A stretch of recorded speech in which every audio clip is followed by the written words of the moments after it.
Hi everyone, I'm Liz Tree from the School of Sustainable Food and Farming at Harper Adams University. We're talking to interesting farmers who are working towards sustainable production systems. Today we're talking with Hywel Morgan, who farms near Myddfai on the western edge of the Bannau Brycheiniog, Brecon Beacons National Park. As well as farming, Hywel also does plenty of other things and he's got his fingers in a lot of different pies. And I'll pass over to him to give a bit of background on what he does. Hi, welcome everybody to the webinar. My name's Hywel Morgan, as Liz kindly said. So I farm at Esgairllaethdy, which in the Bannau Brycheiniog, upland and hill farm. It's around 220 acres we manage, and it's mainly owned and some of it's rented. We've got common land adjoining the farm, which is a big asset to our farm. Yeah, as Liz said, I do quite a bit of other things off farm. I'm a chair of a nature friendly farm network in Wales. I'm the agriculture advisor to Plant Life Cymru. I do a bit of Farming Connect mentoring as well. I'm a big advocate of no fence collars on cattle. I work with them a little bit, amongst other things. So took over the farm in 2005 from my dad when he kindly decided to retire, which was quite an easy succession at the time, looking back. And, just normal sheep and beef farm. At the time, we had about 500 sheep, 30 sucklers, just kept on doing the same thing. And I quickly came to understand that farming wasn't quite as good as a full-time job with a salary, quite a nice salary. So I quickly realized that something had to change to sustain my farm. But wasn't brave enough to do nothing really. Initially, I thought just keep on doing what Dad did, sort of thing.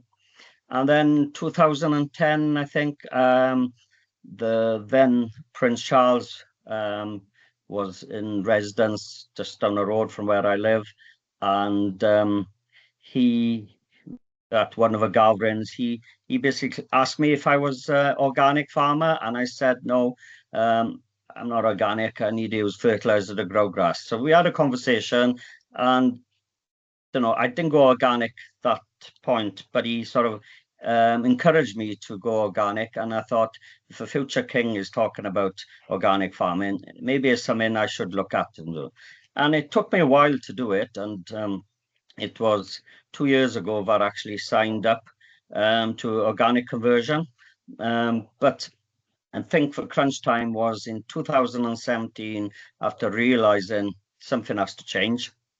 I took the plunge, cut out fertilizer, cut out feed, pretty much most of it cut out, and stopped using glyphosate, stopped reseeding and ploughing, sort of thing.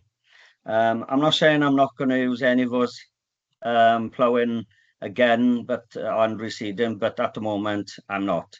We would put a lot of root crops in, and I quickly realized that I was creating a lot of work, a lot of activity, a lot of cost. Whether it's sat on a tractor all the time, or just burning diesel, or destroying my soils. I wasn't comfortable with it, so I felt like I had to change.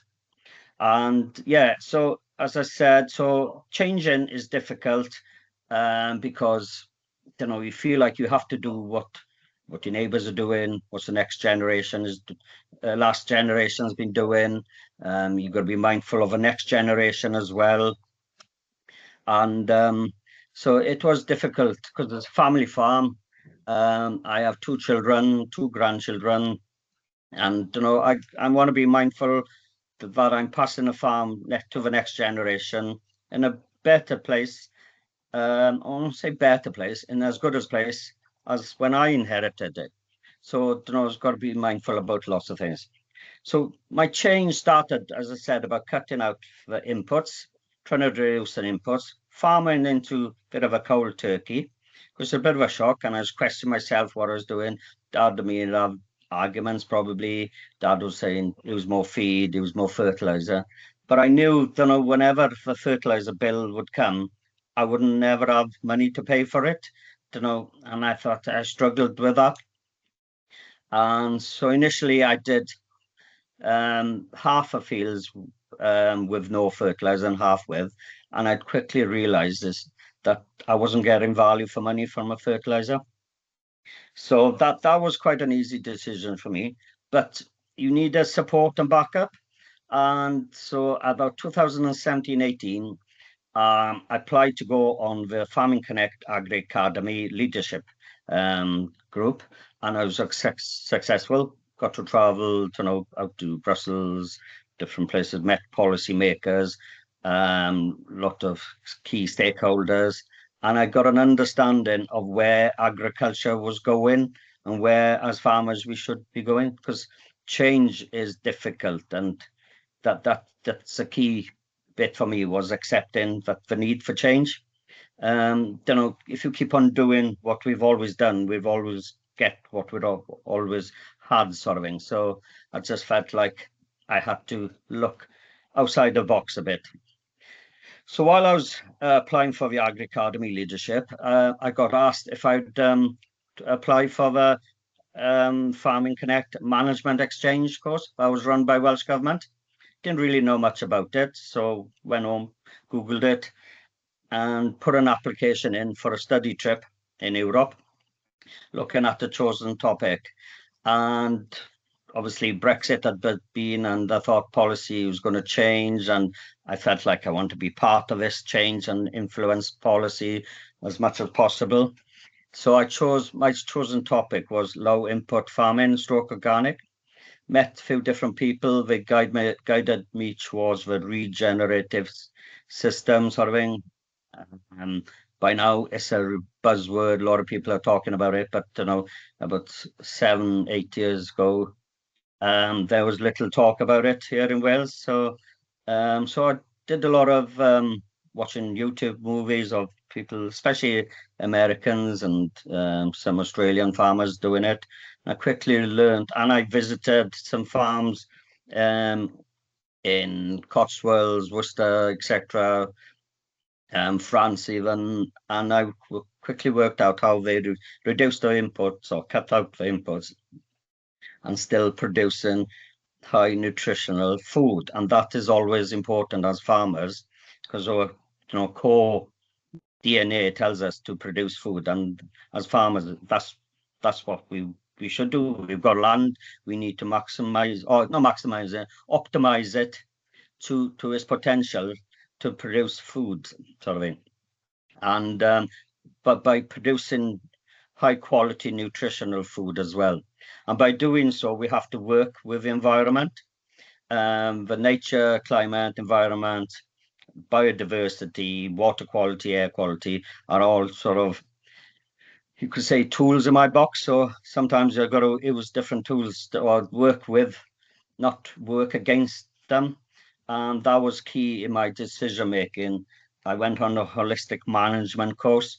At the time, I just questioned, what am I doing here? What am I doing here? But once you start looking at it and realizing your business must look out through so many different windows and different aspects of what you're doing from day to day, and don't know if, for example, if I'm planting a field of root crops in, what's the consequences, with wet winter, and runoff and animal welfare, etc. And am I polluting? You have to look at so many different things.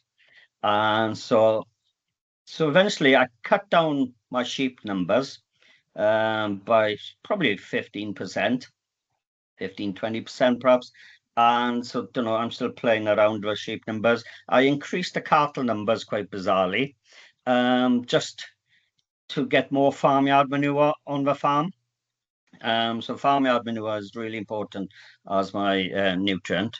So I increased cattle numbers to the point then I realized that I was buying fodder in, locally. So which I found, either making it or buying it in, there wasn't much cost wiser. but I didn't have so much control by buying it in. So, and then I quick realized after, well, last year that I probably had too many cows. So I've got cattle grazing on the common as well as on in-by ground. And I was doing a lot of conservation grazing during the summer. So, for 7 months a year, my cattle numbers was low, but come winter, they were a little bit high.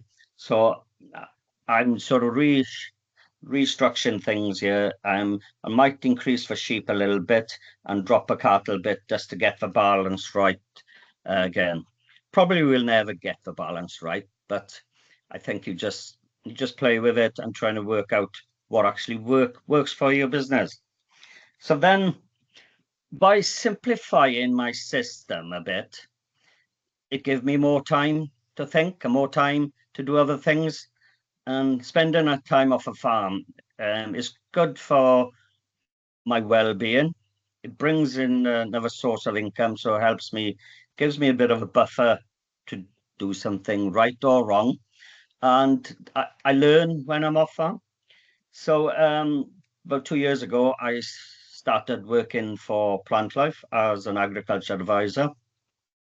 And that's been a huge benefit to me as my knowledge on the farm and meeting different people, different expertise, and learning more about the plants that historically would have grown on my farm, sort of thing. Where there is something like Bursford trefoil, yarrow, plantain, yellow rattle, common speedwell, selfie, etc.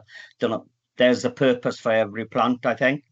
For example, yarrow is fantastic in anti-inflammatory. Plantain helps by using less antibiotics with less worm burdens, etc. But it's just learning a bit more and understand what does grow on my farm. And by taking out that nitrogen bagged fertilizer, it's allowed different things to start growing on a farm again, which is interesting. But I have used some herbal A's on some fields, but I got plants growing back here that I couldn't remember they then being here, sort of thing. But no doubt they were here a long time ago, before reseeding and before lots of fertilizer use. So I also work for the Nature Friendly Farm Networks, which gives me opportunity to get involved and talk with different farmers that are doing something similar elsewhere in the UK, which is always good, because sometimes it's a lonely place, farming can be, and if you think you're having a bad day or making wrong decisions, it's good to share with like-minded people, which is key, I think, not just for the success on the farm, but your own well-being. And if you're not performing well yourself, I don't think your farm or my farm can perform to its optimum as well. And I think we need to look at the MSO, the maximal sustainable output of our farms. So whatever the farm can grow naturally and produce, that's where our stocking rates has to be.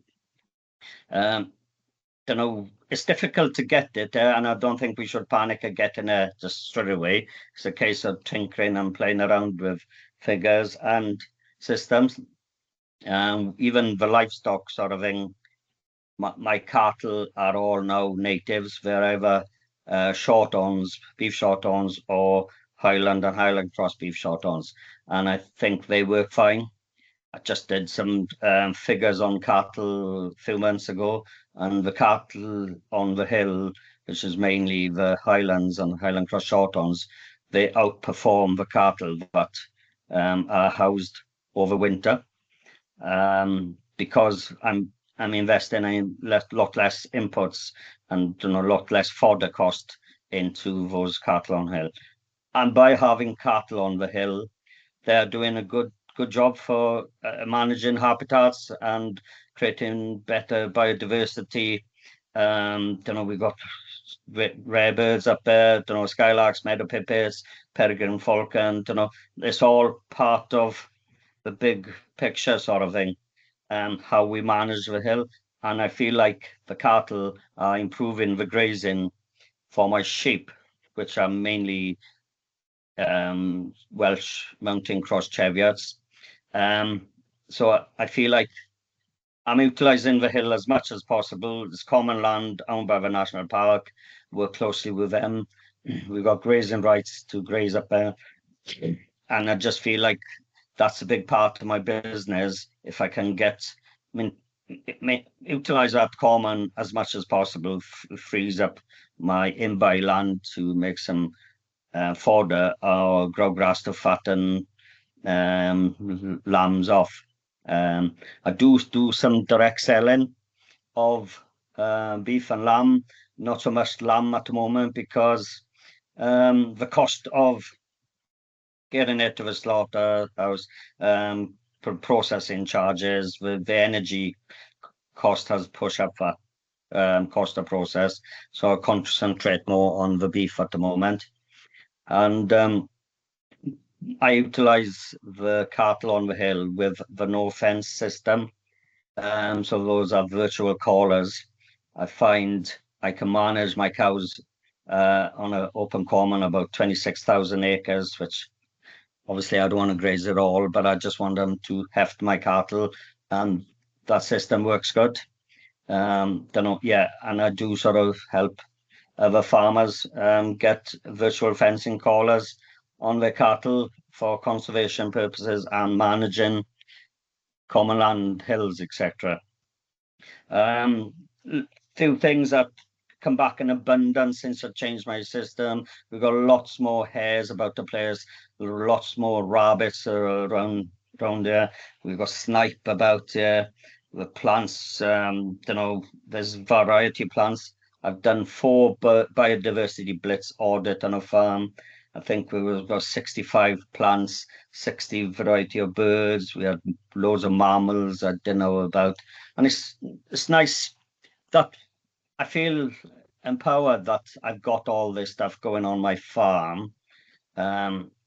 Production is important, but we have to look at what makes that production successful, sort of thing. It's not just a case of taking a box of lambs or load of cattle to a market. Do we have to realize that if you can cut out a lot of imports and work with what we've got, it's not about the turnover, it's about the leftover. So the last 3 years, my profits has risen, but my turnover's dropped, but my profits are rising every year, which is good. Just trying to maintain that. There's always some hiccup happening on a farm, where there's maintenance on tractors or something, but trying to minimize use of machinery as well, all helps, sort of thing. And I think it's key that farmers are keen. I won't say keen to change, but understand the need to change the systems and everything.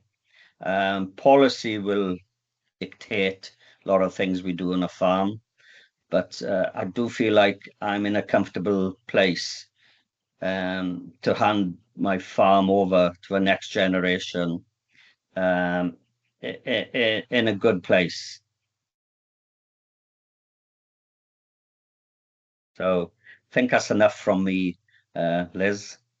Well, that was absolutely brilliant hearing about your farm and so many different things that we've touched upon. I know that when we first had the conversation about what to talk about in this webinar, it was focused around biodiversity, but actually you've sort of broken it down really simply and really clearly that we're talking about biodiversity, but actually it's the whole farm holistically as one big system, how everything interacts with each other, how it's, it sounds like a lot of the work you do on your farm, it's very dynamic. You're always changing little bits and pieces and wondering if you can improve things. And you talked about, changing your cattle numbers and your sheep numbers and getting that right balance of everything, and how it's also impacted your work-life balance. And I think it's brilliant to hear about it as an entire system, and also the fact that you now have the time to go off farm and do other things, which I know from sort of a mental health perspective is also really important, alongside having the chance to actually sort of learn off other people and learn how you can change things. Really interesting to hear about your no fence work. So how often do you actually move the cattle that are out on the hill? How often are you moving those virtual fences? So when the cows are on the hill, I give them quite a big area. So, the water and shade, and obviously the fodder is important, dictates where they graze. So they always got access to water and shade, and that's key. So, maybe it's the weather might dictate how I move them more than anything else. So on the common, most of the time, I just give them a big enough area so they can wander around. Or if I feel like they have to graze a bit harder some places, I'll focus them there for a few days or even a couple of weeks. Mm. But and what I've noticed after I've been using it for probably 4 years, those cattle, they've learned to accept a virtual boundary, even though they don't get all too close to it. So they've been hefted as such. So yeah, works good. When I'm doing the conservation grazing on smaller parcels of land, it dictates, sometimes we move them every 2 days and sometimes every week. Depends how the landowner wants to manage that land and what's available for them. But it's always, shelter and water and fodder. It has to work together. Hmm. Must be such a brilliant labour saving device for you. It must make your life so much easier being able to do that. And I know we've briefly touched a bit on policy already, but what's the one thing do you think that policymakers could do to help encourage farmers developing their businesses and creating more sustainable agricultural businesses?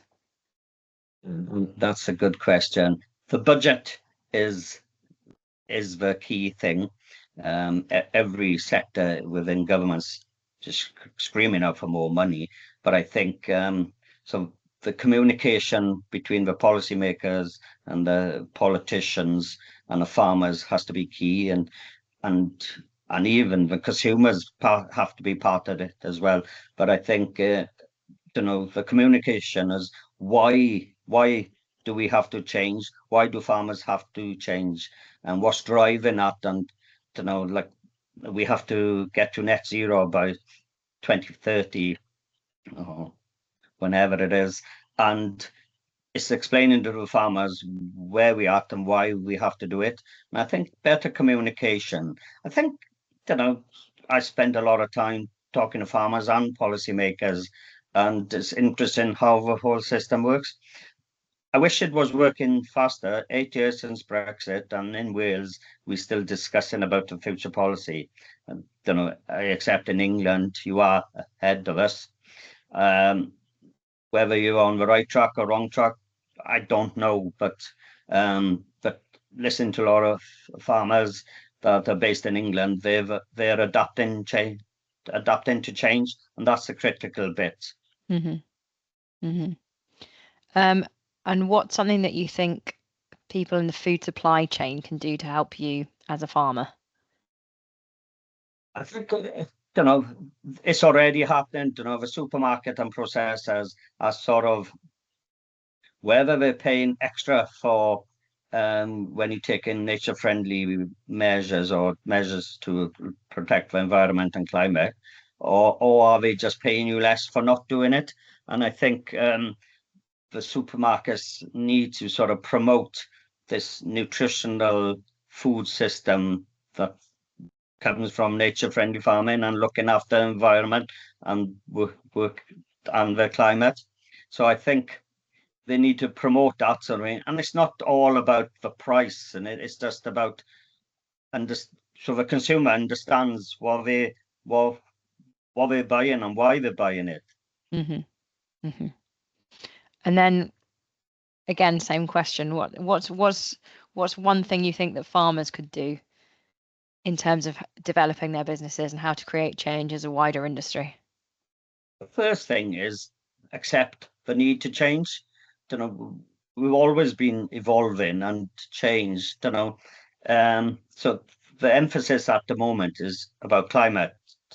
The climate change. So just accept that that is where most of our policy is policy is talking about at the moment. But just accept it and look at their business and look for example, grow your hedge a bit taller, so that creates a shelter for your animals and livestock. And sometimes farmers need to watch their livestock, what they're doing. Hot sunny day, they'll be hiding underneath trees or by hedges. On a wet stormy day, they'll also be hiding by the trees and hedges. And if you're growing crops, just look at where you're growing crops, how you utilizing your crops. Yeah, just the message I say, just accept change and use change for your advantage. Mm-hmm. And on that theme of sort of accepting change, when you took over the farm and then it eventually decided to make these changes, when it came to sort of taking over from your father and also with your own kids that I'm guessing potentially might want to take on your farm one day, how do they view the changes that you've made on farm? Did they have any sort of resistance to any of these things, or how have you sort of managed that? Initially, Dad and me and we still have a bit of a discussion about it. But I just sit down and explain why you're doing it, why you have to do it, and sometimes you have to make it out that it's their idea. And like with Dad, I was trying to ask him what his father was doing, and we're producing food and farming. And sometimes I think I'm only trying to replicate what my granddad was doing. And with my son, initially was, no, he just felt like production was most important. But now he's come round and seen other people doing it and understanding the need to do it, and it does work, sort of thing. Because we are spending too much money on big ag corporation, I think. And if I do feel like that between them and the banks, they're making more money than the farmers. Yeah, yeah.